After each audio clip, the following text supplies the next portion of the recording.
મિત્રો નમસ્કાર. આજે આપણે એક શ્લોકી રામાયણનો પરિચય મેળવીએ. અહીં તમે અગાઉ ચિત્રો જોયા. હવે હું તમને એક શ્લોકી રામાયણ વિશે સાવ ટૂંકમાં પરિચય આપીશ, એના અર્થ સહિત. અને આ એક શ્લોકી રામાયણનો પાઠ કરવાથી રામાયણ વાંચ્યા બરાબરનું પુણ્ય આપણને મળે છે.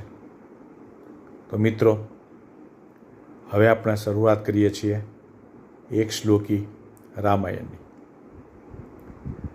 આદિ રામ તપોવનાદિગમનમ હત્વા મૃગમ કાંચનમ વૈદેહી હરણમ જટાયુમરણમ સુગ્રીવ સંભાષણમ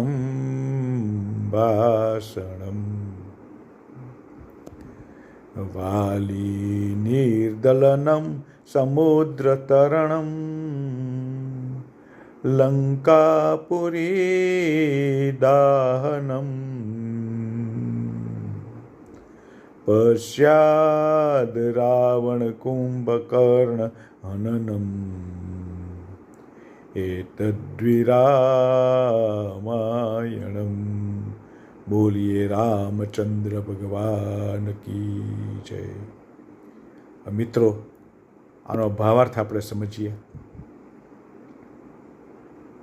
આદિ રામ તપોવનાદિ ગમનમ. ભગવાન રામ વનમાં ગયા. હત્વા મૃગમ કાંચનમ. પછી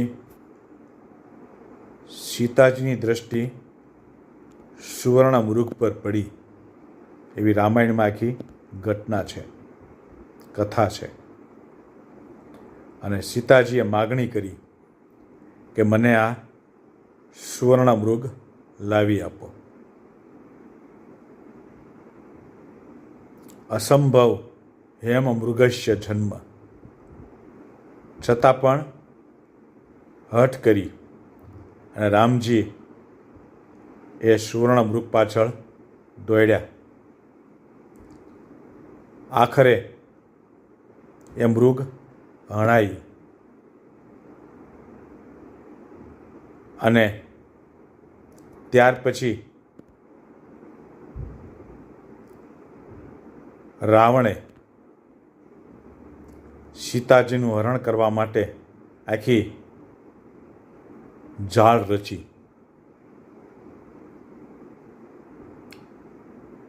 સુવર્ણ મૃગ જ્યારે હણાયું ત્યારે એના મુખમાંથી શબ્દ નીકળ્યો, હા લક્ષ્મણ, હા લક્ષ્મણ. એટલે તરત જ સીતાજીએ લક્ષ્મણજીને કહ્યું કે લક્ષ્મણ ભૈયા, તમારા ભાઈ મુશ્કેલીમાં છે, જલ્દી જાઓ. લક્ષ્મણજીએ એને ચેતવ્યા કે નહીં, એ અશક્ય છે. પણ અમુક બાબતો સીતાજીએ કહી એટલે લક્ષ્મણજીએ લક્ષ્મણ રેખા પંચકુટીની ફરતી કરી અને એમને કહ્યું કે આની બહાર તમે જશો નહીં, નહીંતર અનર્થ થશે. આટલું કહી અને લક્ષ્મણજી ત્યાંથી ચાલ્યા. અને બરોબર રાવણે સાધુનો વેશ ધારણ કરી અને પંચકુટીમાં પ્રવેશ કર્યો અને સીતાનું હરણ કર્યું. વૈદેહી હરણમ. ત્યાંથી આગળ સુગ્રીવ સંભાષણમ. પછી ત્યાંથી રામ અને લક્ષ્મણ આગળ ચાલ્યા. વચ્ચે સબરીનો ઉદ્ધાર કર્યો અને સુગ્રીવ સાથે મિત્રતા થઈ. સુગ્રીવ સંભાષણમ.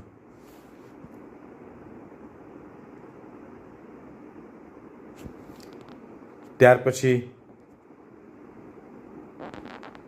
વાલી નિર્દલમ, વાલીને માર્યો. પછી સમુદ્ર તરણમ,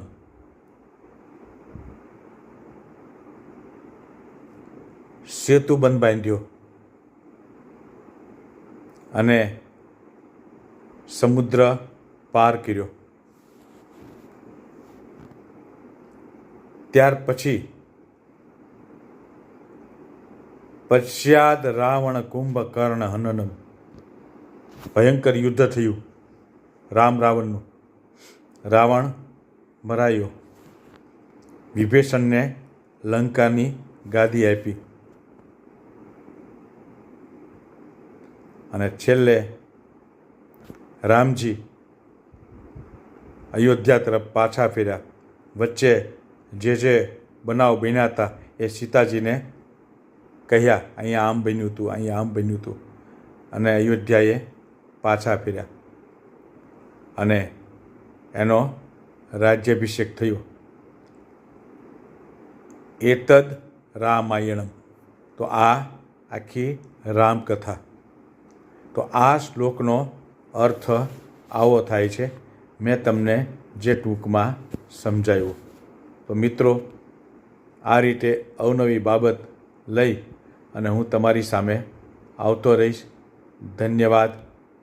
ફરી પાછા બીજી નવી કોઈ માહિતી લઈ અને આપણે મળશું. ધન્યવાદ.